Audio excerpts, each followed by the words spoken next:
Madam President, I just want to take a minute. I'm not a green zealot or environmentalist. I'm an environmentalist. I care about this planet. But I just want to say, one of my colleagues still on the floor, I am a recovering governor. I'm a recovering governor from Delaware.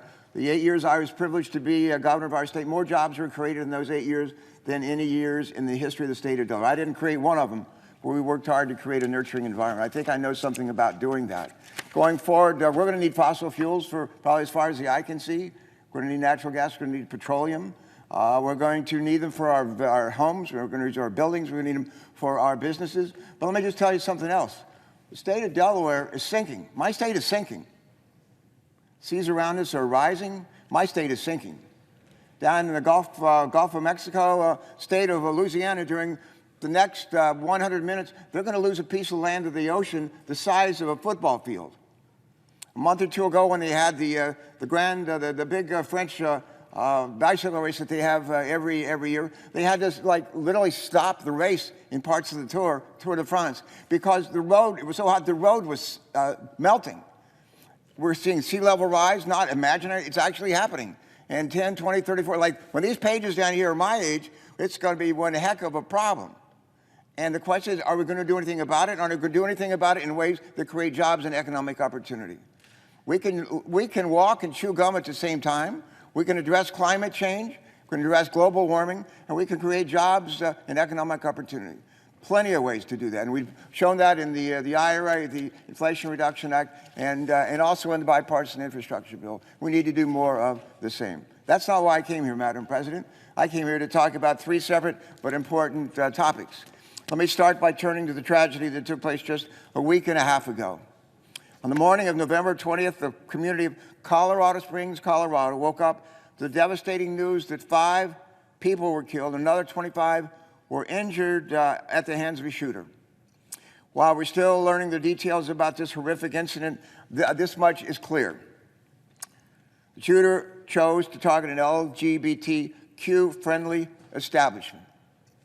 Hate has no place in this nation, never has, and hopefully never will. It is up to each of us as individuals to root out hate when we see it and enact change in order to fix it. It's not every day that the Senate comes together to pass bipartisan legislation, although we do it more than most people would expect. But yesterday we did just that with a majority vote of 61 to 36 to reaffirm to our nation's LGBT community that we believe that every adult deserves the right to marry who they love, no matter their race, gender, or sexual orientation. I was honored to lend my support for the Bipartisan Respect for Marriage Act to protect that sacred and fundamental right to marry for all Americans in the first state and throughout our country. This is an historic moment for our country and a testament to what can happen when policymakers embrace the golden rule. Treat other people the way you want to be treated. Golden rule is in every sacred scripture of every major religion in the world. I don't care if you're Jew, I don't care if you're Protestant, I don't care if you're Catholic, I don't care if you're Hindu, Buddhist, Muslim. They all have the golden rule in there, to treat other people the way you want to be treated. And I think that is really the thread that underlies the legislation that we enacted yesterday with bipartisan support. Madam President, as many of us in this chamber know, for the past 7 years, marriage equality has been the law of the land. It's been the law of the land. It's nothing new. It's been the law of the land for the last 7 years. And thanks to the Supreme Court decision, something called Obergefell. Now, I've mangled that. I'm sure others have as well. But versus Hodges, that is the decision of 7 years ago that basically said this is the law of the land. Former Justice Anthony Kennedy, who was appointed by President Reagan, wrote in his majority opinion of that, he said, and I'm going to quote him, he said, "No union is more profound than marriage, for it embodies the highest ideals of love, fidelity, devotion, sacrifice, and family." His words. I could not have said it better.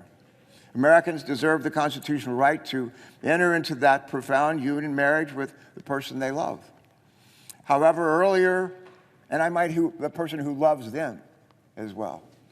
However, earlier this summer, the Supreme Court overturned nearly 50 years of precedent protecting a woman's right to make her own health care decisions. And tucked away in that radical opinion, Justice Thomas cast doubt on whether the Constitution protects marriage equality. Let me be clear.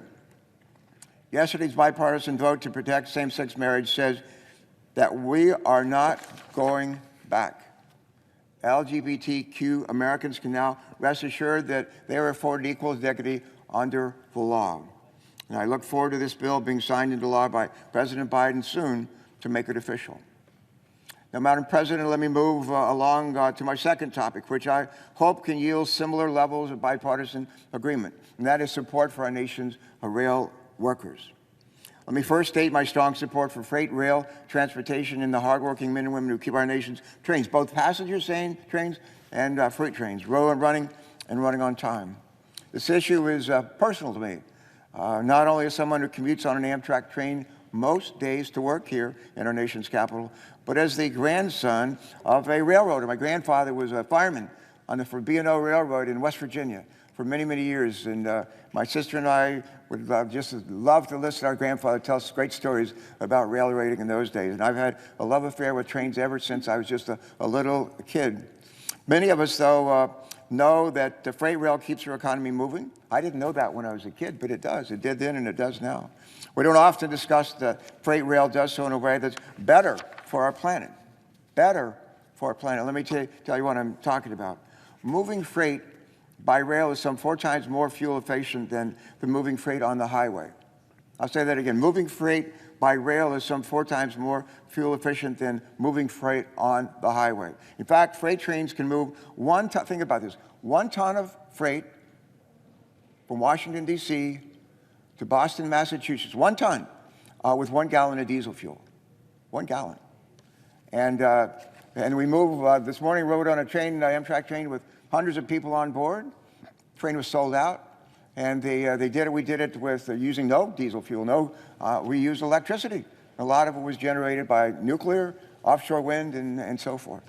But at a time when scientists tell us that we must dramatically reduce carbon dioxide emissions, and we must, in order to avoid the worst impacts of climate change, we can't afford to shut down our most fuel-efficient way of moving freight over land in this country. Well, Madam President, freight rail isn't just important for reducing emissions, it's also critical to keep our economy humming. And our nation's most trusted economists all agree that a rail shutdown would be devastating for our economy. Devastating. Hundreds of thousands of Americans, many of them union workers, could be put out of work in just the first 2 weeks of a shutdown.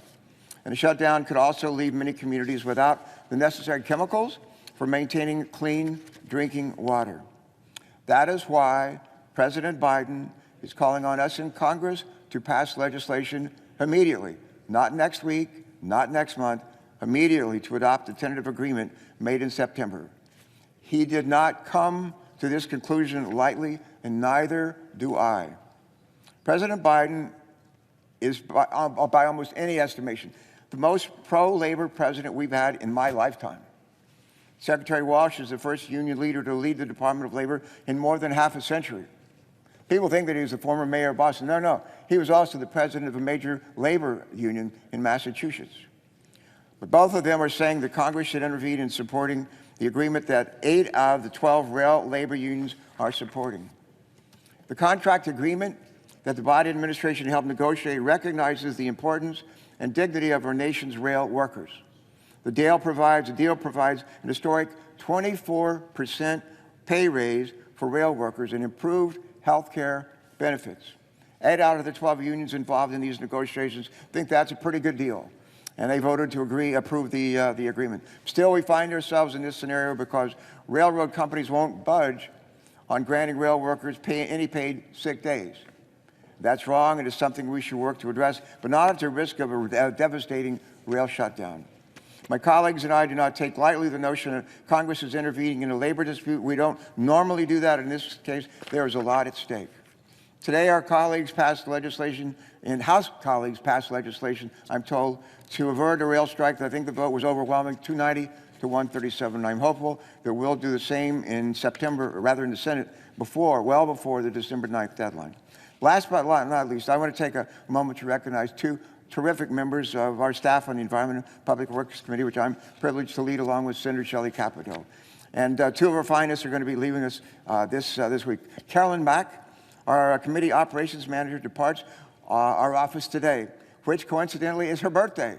and she is retiring after 29 years of Senate service. Carolyn came to the Environment and Public Works Committee 21 years ago when I think Jim Jeffords was our chairman. She has faithfully served not one, not two, but 3 EPW chairs, including Senator Jeffords, Senator Boxer, and now, for the last couple of years, yours truly.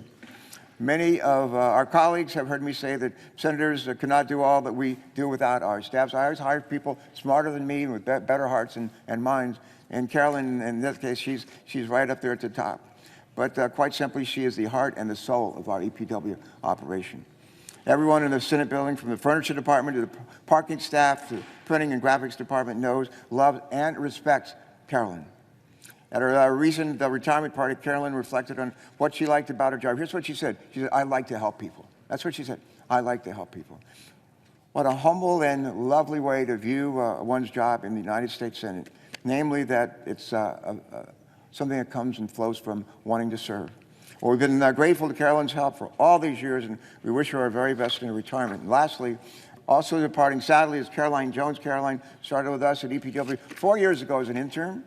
Presiding officer knows how important interns to us. So they're like the farm system of, if you will, of a great staff.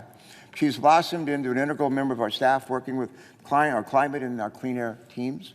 This year, she was the lead for us in working to ratify the Kigali Amendment to Montreal Protocol, something that she did an incredible job with as we phase down HFC's hydrofluorocarbons. These refrigerants are 1,000 times worse than CO2 in terms of climate change. And not only do that provide jobs, address climate change, but provide jobs, thousands, tens of thousands of jobs, and billions of dollars of economic opportunity. So she gets a big assist on the plate with that. Going to miss Caroline's attention to detail. Going to miss her hard work, but we know she's not going too far. She's joining the staff of the Federal Highway Administration's Climate Office. We know she'll bring her talents to that office, and they will be the better for it, as will our country. I wish them both our very best and remind them you could leave the payroll, but you can never leave Carpertown. What do they say in the Eagles in Hotel California? You can check out, but you can never leave. And that certainly is true in this case. And with that, Madam President, I yield the floor. And as we say to our departing staff members, we say in the Navy, fair wishing you fair winds and a following sea. God bless them all. Thanks, Madam Chair. I yield the floor.